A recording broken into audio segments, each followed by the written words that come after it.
Hi, welcome to Dragon Eagle TV's special edition, Detroit Beacon. Our guest today is a good friend from Detroit Mayor's office, Adrian Tonon. Adrian, can you say hello to our audience, please? It's such an honor always to take part in Dragon Eagle TV. It's wonderful to be here. It's wonderful to see you, Lisa and Roberto. I'm so pleased to have my other friend from Immigrant Affairs Office of the City Detroit, Roberto. Roberto, can you say hello to our audience, please? Yes, welcome to Dragon Eagle TV. Welcome to all the supporters of our city of Detroit.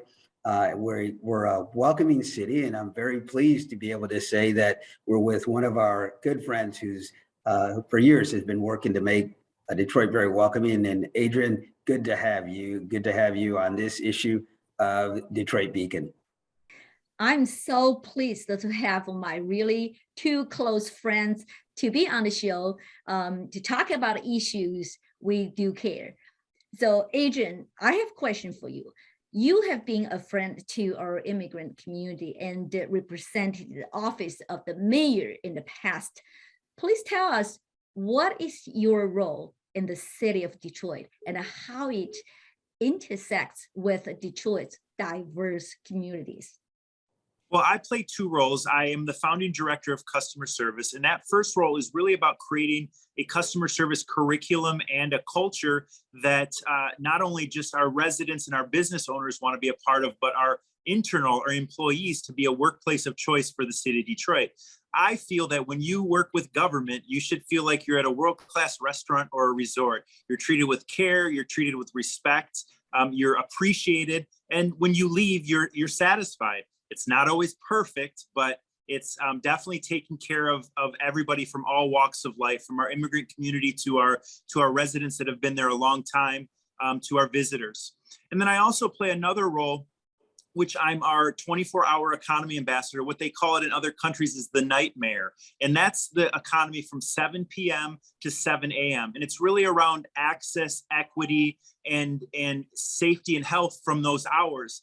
Of course, it's about venues and DJs and our creative economy, but it's also about if you go to Henry Ford Hospital, which is a true 24-hour economy, and a doctor, a nurse, a janitor gets out at 5, 6 in the morning. Is there a restaurant to go to? Is there a dry cleaner? Is there a grocery store? It's a job creator.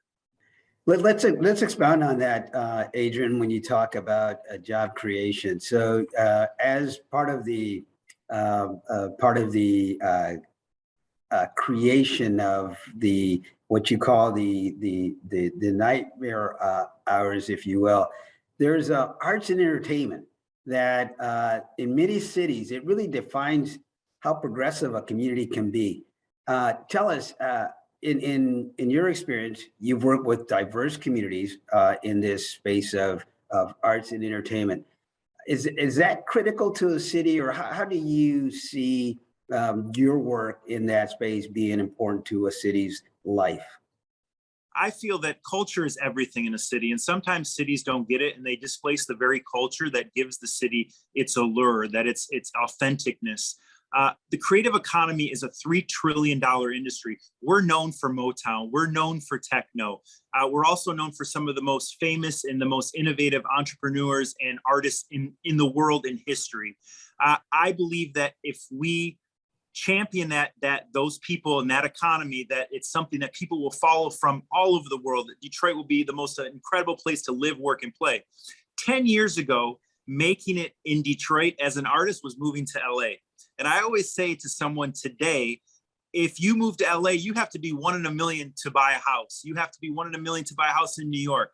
Here, you can still buy a house in Detroit, build generational wealth as an immigrant, as someone that's been here, as a youth who has a dream to be in the creative arts. So again, Detroit, in order to make sure that we keep our allure and to keep our grit and our culture, we have to champion these very 12 sectors of the creative industry, from music to film to crafts to architecture to tech to culinary.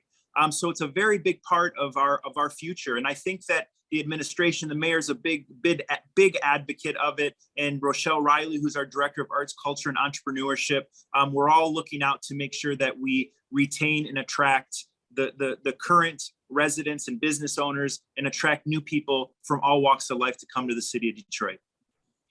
Sounds so wonderful. That is, Lisa, and it, you talk about perhaps new Detroiters or just this welcoming, just the welcoming community. But what about those Detroiters that have lived here and have made Detroit their life? How does this economy, how does that all help and help to improve the Detroiters who have lived here, and how does that shape the way in which you address maybe a public service? Right. So again, the mayor's main principle was taking care of the 750,000 Detroiters that stayed. And when he first got into administration, that is absolutely the intentionality of it.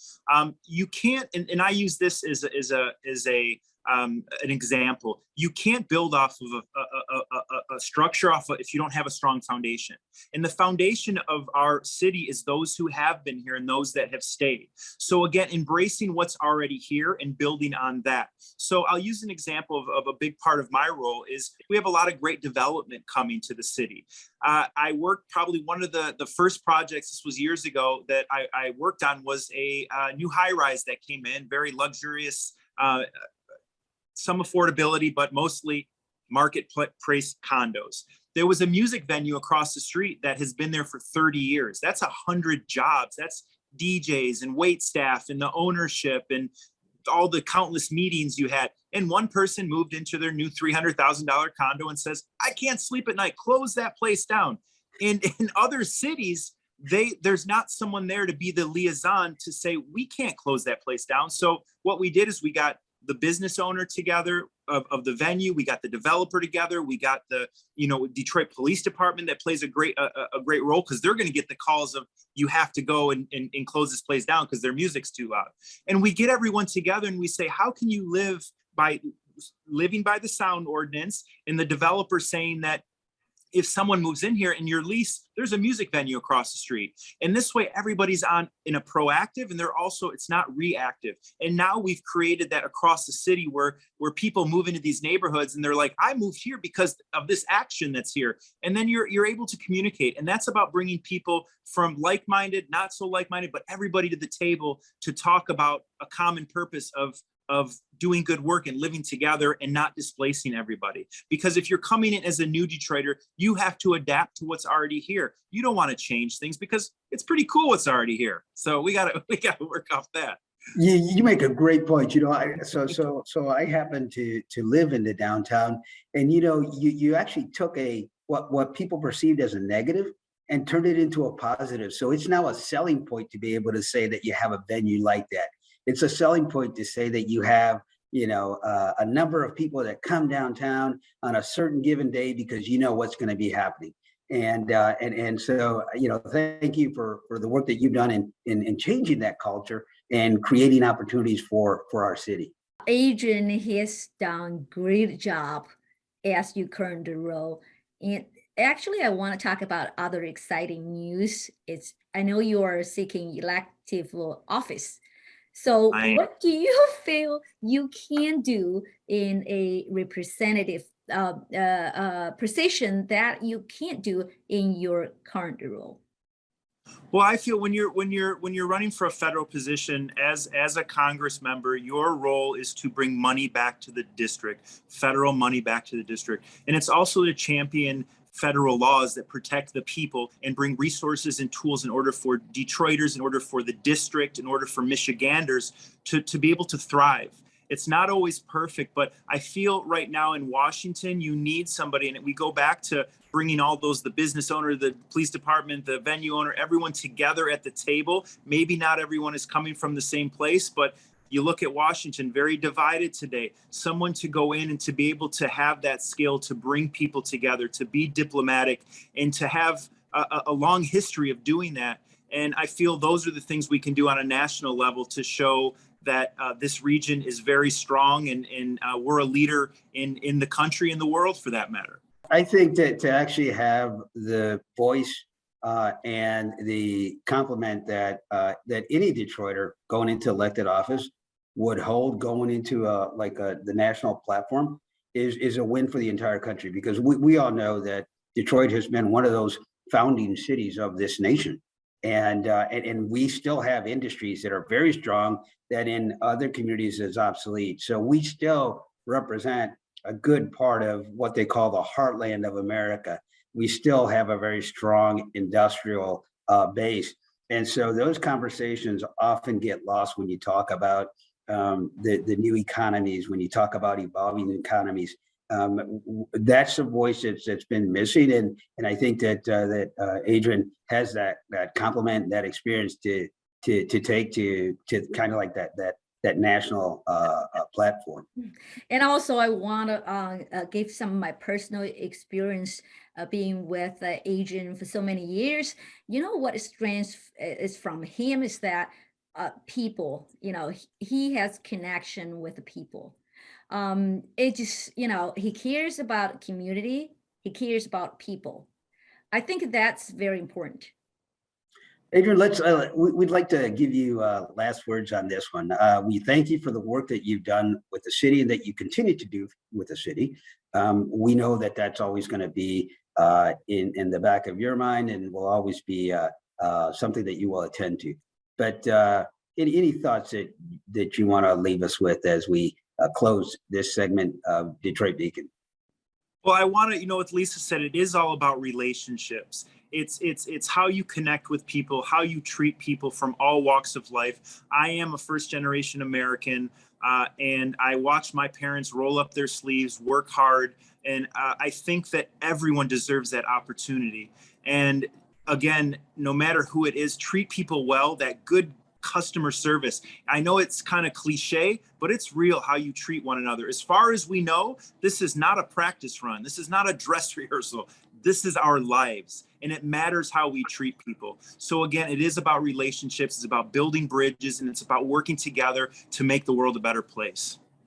That's great. I know folks are going to have further questions and maybe some thoughts and ideas to share with you. Is there a certain website or address that folks can send thoughts and ideas over to you?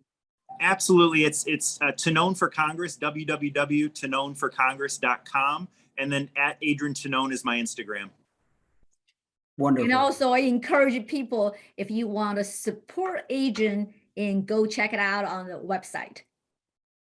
Thank you. Thank you for having me today. It's always wonderful to be with both of you. And thank you for the wonderful work that you both do. Thank you. Adrian and Roberto, two friends, to be with us today. I hope everybody have a wonderful new year, and see you in next episode.